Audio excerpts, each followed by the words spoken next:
Ukishaona mtu yeyote kazeeka akiwa maskini, ujue nyuma yake kuna hivi vitu vitatu, na kwa sababu hakuna mtu aliyeumbwa ili aje kuwa maskini. Kwa sababu ukiona mtu yeyote amekuwa maskini, aidha nyuma yake kuna watu au kuna mtu aliyemsababishia yeye kuwa maskini. Kitu cha kwanza.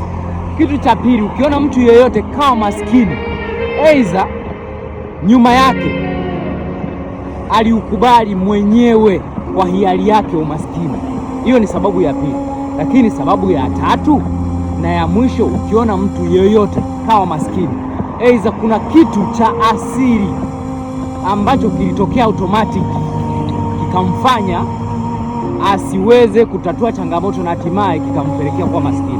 Kwa ukimwona maskini yoyote, kama una uwezo wa kumsaidia, msaidie, kwa sababu huwezi jua huko nyuma alikutana na changamoto gani na kitu gani ambacho kilimpelekea yeye kuwa maskini. Kura nondo hiyo.